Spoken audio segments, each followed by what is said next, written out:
Hey y'all, my name is Akile Simmons. Welcome back to my YouTube channel. Welcome back if you've been before. Yo, I've been having some difficulties with this video. I've been trying to record it. My head is halfway in the frame. I don't know what's going on, but it's okay. We're gonna make it through. First of all, before I start this, like, thumbs up, and subscribe to my video down below. Okay? Okay, so today I'm talking about heartbreak, tear, curl up in a ball and cry. Okay? I've done it multiple times, it's fine. And I just wanted to put this into my true life series just because heartbreak is real life, like multiples. Multiples. And you know, I wanna just put this beyond romantic relationships, because you could be heartbroken by a parent. You can be heartbroken by your friend. You can be heartbroken literally by anyone.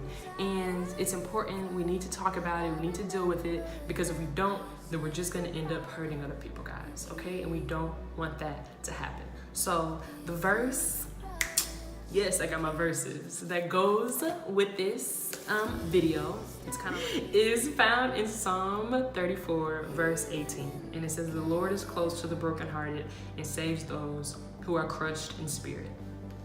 Okay? Jesus loves you. Okay, so I have 4 points that I want to discuss. Number 1, recognize that you are broken. I can't emphasize this enough. Like, so many people are always like, I'm fine, like it's all good, I'm chilling, I'm straight, I'm okay. Like, you're not okay. When you go home at night and you're laying in bed, you cry yourself to sleep. You might not be doing that, but you know what I'm saying? Like, it's okay to not be okay. Like, we need to get off this like stigma of feeling like, oh, like I'm weak, or I can't handle the pressure, or like, you know what I'm saying? Like, that's not the case at all. Heartbreak is real, like, and so we need to recognize our heartbreaks and just our brokenness, because if we don't even realize that we're broken, then we can never solve those issues. And you'll be 30 walking down the street and somebody gonna say something to you and you gonna snap, and you're gonna be like, dang, why the heck am I snapping? And then you gonna realize at 30 that it's cause something your daddy told you when you was 3.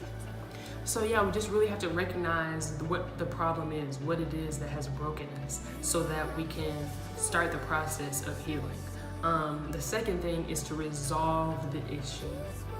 Ladies and gentlemen, I know for myself, I tend to just push it to the side, pushing down deep somewhere off in a corner, tucked off in the bike. I don't know why I'm talking like that, it's fine. You know, and we tend to just kind of just shut down or just push things to the side instead of dealing with the problem. In romantic relationships, that looks like jumping from relationship to relationship. You end one relationship and just jump into another one instead of dealing with the issues that you may have, that you may have with other people, things that are affecting you spiritually and just inside of you, you know? Issues, if we don't begin to heal, then we're just going to carry those same issues into other relationships, whether it's with your children later on in life, whether it's with a spouse later on in life, you know, whether it's friendships later on in life. We just really have to start to deal with these problems. The scripture that I have to go with this when it comes to resolving to trust in God with our healing, it can be found in Jeremiah 29 verses 11 through, I'm just gonna read 11, okay? It says, "For I know the plans I have for you, declares the Lord, plans to prosper you and not to harm you, plans to give you hope and a future." I think that this just speaks volumes, because when we are broken, when we're feeling hurt, when we're feeling brokenhearted, it's hard sometimes to see what comes next. And to deal with not knowing what comes next, we make what comes next happen. And like I said, that's jumping into another relationship, you know? And we really just need to learn how to give all of our broken pieces to God. Literally all of them. Give them all to Him. Because like it says in this verse, He has plans for us. Like, what He has planned for your life has already been determined. And the plans that He have are to prosper us. They're not to harm us, you know? And why would we, think about this logically, why would we put ourselves Knowing we're broken, why would we put ourselves in another situation with another human being that is imperfect? Because that's part of our human condition is not being perfect. When we can put ourselves in the hands of God, whose plans are, who's not gonna harm us. It's not even his plan. Like, forget plans. He's not gonna harm us. Like, that's not even in his nature, you know. He's not gonna harm us, and he has plans to prosper us and plans to give you hope in a future, you know? So we just really need to lean back on that. Stop trying to stuff all your issues. Stop trying to heal yourself. Stop trying to just do everything by yourself. Relax. You can't do everything by yourself. Give it to Jesus. Like, be like, look, bruh, I can't handle this. I'm giving this to you, and I'm gonna go about my business, because if not, I'm gonna lose my mind. You feel me? And let go, surrender, give it all to him. Give it all to him. Like, he's ready for you to give it to him. The next thing that we need to do is rebuilding our heart. And this comes after you've recognized your issues. This comes after us resolving our issues and letting God heal us, letting him heal us on his timing. Don't be trying to rush it, boo-boo, on his timing. His timing is always perfect, so just let it ride. You know, just ride on the wave. Let him heal you. So I want to read out of Proverbs, verse 4. Proverbs chapter 4, verse 23, and it reads, above all else, guard your heart, for everything you do flows from it.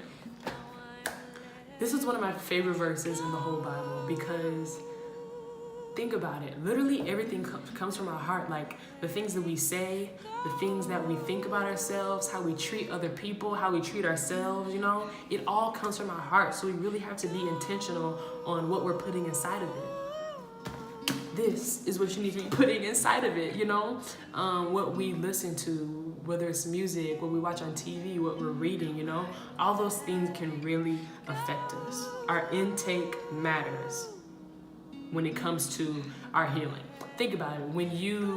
If someone breaks an arm, if they're not eating healthily, then that healing process is going to be a little bit slower than someone who's eating their fruits and vegetables and drinking water. I'm sorry, it is, you know? So just really be intentional on what we're putting into our bodies. Rebuilding our hearts may look like, obviously, going to church, reading our Bibles, joining Bible studies. It may look like, it can look like so many things. It can look like making a vision board for yourself, you know? We need a vision. We need visions on how we want our relationships to be. How do I want my relationship with my parents to be? How do I want my relationship with my future kids to be? How do I want my relationship with my future spouse to be? You need to be thinking about that kind of stuff, you know what I'm saying? Because, you know, if you don't think about it, then you're just gonna be rocking a wave. Like, obviously God has a plan for you, but you know, we're human. We can easily get into a relationship with the wrong person, you know, out here trying to run our own lives instead of just giving it to God, you feel me? So we need to make a vision on the kind of relationships that we want and work towards that. And I think that when it comes to heartbreak and it comes to rebuilding ourselves, I think the devil wants us to take a break from our faith.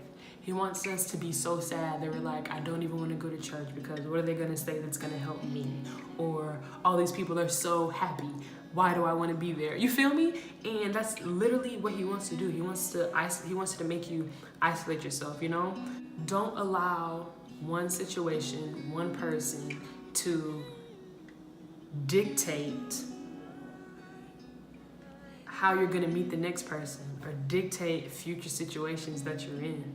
You know what I'm saying? So deal with the heartbreak, restore yourself, rebuild your heart. Like, get yourself prepared for awesome relationships in all parts of your life.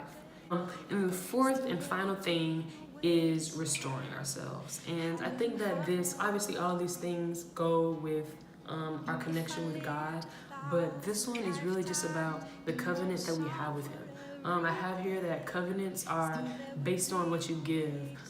Covenants go beyond time. Covenants bind. Covenants sustain. Covenants support us in every season. And only God can do that. Only God can do that. Really focus on the covenant that He has plans to prosper you and to give you hope in the future. We need to start writing these verses down and just reciting them to ourselves throughout the day, right? Like, yeah, we need to be doing that and just reminding yourself that God is close to you. Like, he's close to the brokenhearted, you know? And just not allowing things that have happened to us to dictate how our lives are going to be lived and the future relationships that we have. Okay, guys? So that is my video. Again, like, subscribe, follow me on the social medias, Ayana_Simmons. I hope you enjoyed this video. Just remember those four things, guys. Recognize that you're broken. Don't be afraid. It's not all good, and that's okay. Resolve the issue. Go speak to a therapist. Go speak to your pastor at church. Resolve those issues so you don't end up hurting other people. Rebuild your heart. Be conscious of what it is that you're putting inside of your body, and allow God to just work on his timing to heal you and restore your connection with God, you know, just focusing on that covenant that he has made with us. Yes. Have a great rest of your day. Thanks for watching.